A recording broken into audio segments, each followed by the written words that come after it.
There are three worldly ways of looking at our blessed Lord. One, He is too divine for a corrupt religion. Secondly, He's too truthful for a pragmatic politics. And three, He's too pure for the sex maniacs. Each of these condemn our Lord to death. After His midnight arrest, the Sanhedrin called a meeting. They were not allowed to meet at night. But this was a very unusual case. That meant that in the great semicircle sat 70 men, plus one, the president, who was Caiaphas at the time, and his father-in-law, Annas. Now you can imagine with what great glee Annas must have seen our Lord brought into this courtroom. This is a religious trial, remember, not political. Because our blessed Lord had driven His 5 sons out of the temple. Now He was anxious to get revenge. The trial begins.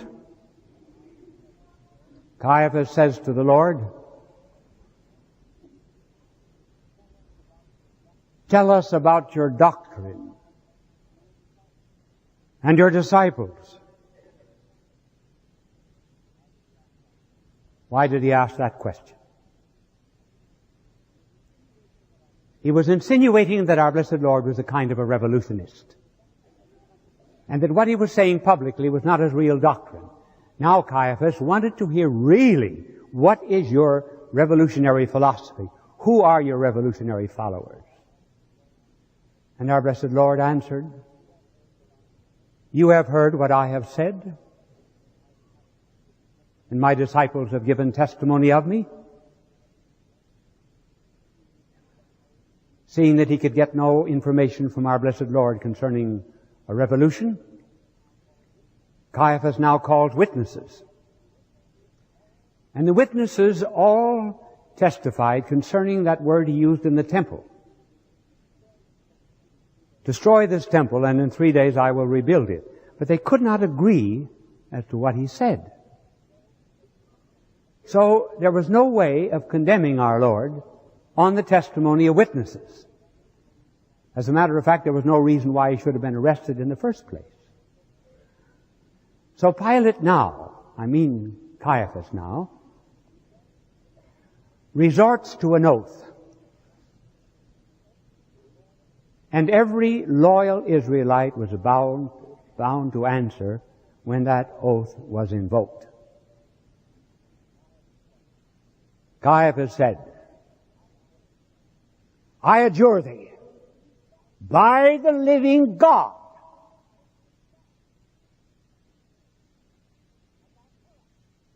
that thou tell us, art thou the Christ, the Son of God?"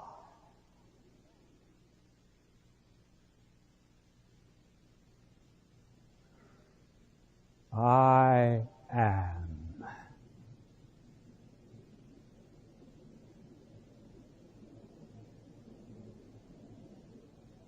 And with that, Caiaphas reached over and picked up some ashes and sprinkled them on his head in testimony that he had heard a blasphemy.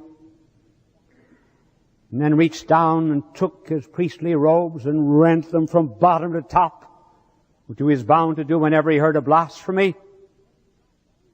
And he said, "He's blasphemed. He's guilty of death." One of the soldiers then struck our Lord on the cheek. Our Lord said, "If I have spoken ill, give testimony of me. If good, then why do you strike me?"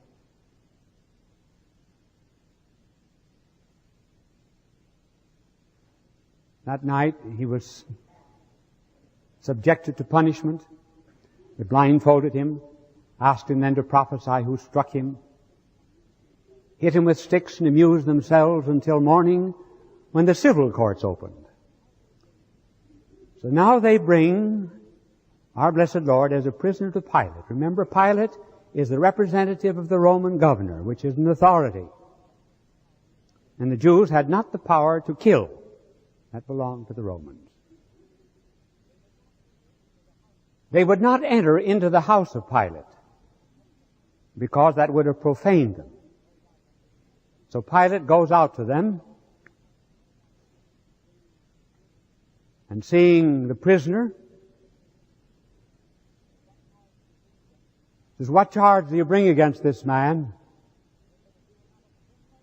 They said, "If he were not a criminal, we would not have brought him to you."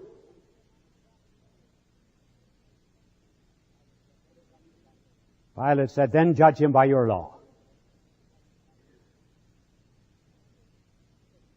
Now, when there's a change from one court to another, there is a continuity of charges. The second court does not take up another charge which the first court considered. Will they condemn our Lord of blasphemy? Of course not. What did this pagan Pilate care about their blasphemy? So they changed the charge. And they bring up 3 charges. They have found him perverting the nation, refusing to give tribute to Caesar, and saying that he is a king. Pilate knew they delivered him up for envy. Did not take the first 2 charges seriously. Maybe he had heard our Lord saying, "Render to Caesar the things that are Caesar's." But that 3rd charge, that he was a king, that concerned the Roman government. So Pilate then brings our blessed Lord into his secret chambers.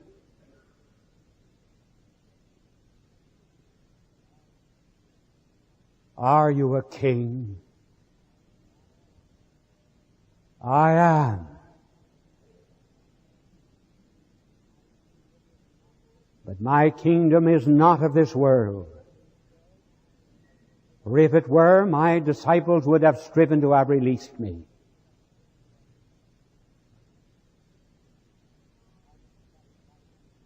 Pilate was satisfied that he was not a revolutionist. Went out to the crowd, said, "I find no charge against him." They said he perverted the nation beginning at Galilee. Beginning at Galilee? That's another court. That is not my jurisdiction. That belongs to Herod Antipas of Galilee.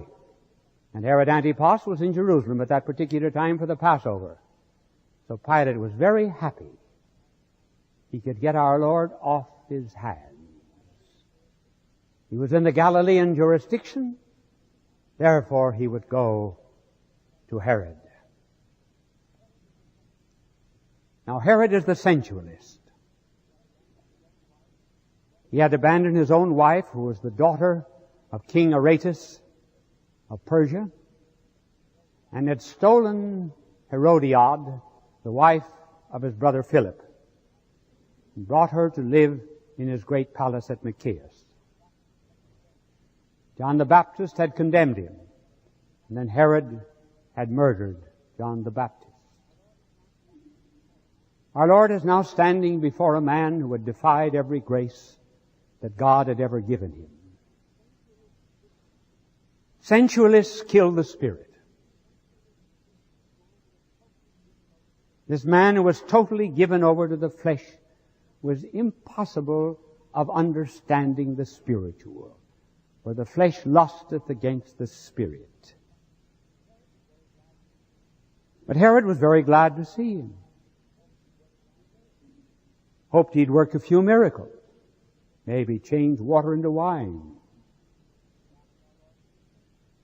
He asked our Lord many questions. our Lord refused to answer. When grace is abused too often, it ceases. Now, Pilate and Herod were enemies. They had quarreled probably over the pool of Siloam and the tower that was being built, and had not spoken for years. Pilate had sent him to Herod. Now maybe this is reconciliation. So Herod decides to play a joke. In Rome, all the political candidates wore white robes. Toga candida. Toga candida meant candidate. So he robed our Lord in a white robe, sent him back to Pilate. This was a joke. Here's your king, look at him. He's a ridiculous figure. Now Pilate has him back on his hands.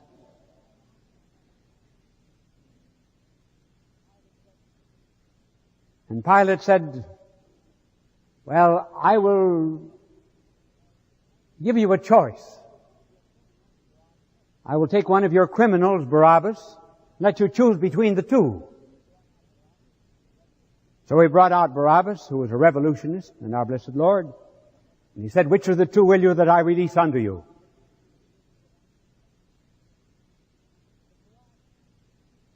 And they said, Barabbas. Pilate could hardly believe his ears.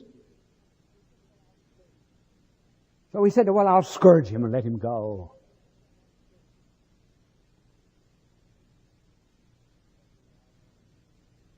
He said to our Lord, why have you come? Our Lord said, to give testimony of the truth. And they who are of the truth hear my voice. Pilate said, what is truth? The pragmatist. What is truth?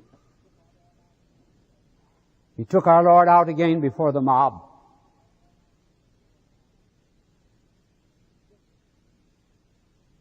Look at the man.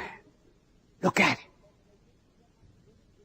They said if he did not condemn him to death, they would report him to Caesar.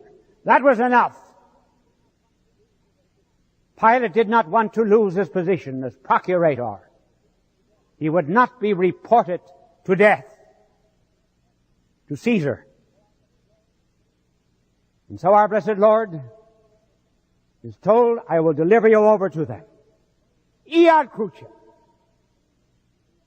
Go to the cross. Here he is, condemned on contradictory charges. He's too divine, he's too human. And condemned on contradictory charges, the only fitting punishment is the sign of contradiction,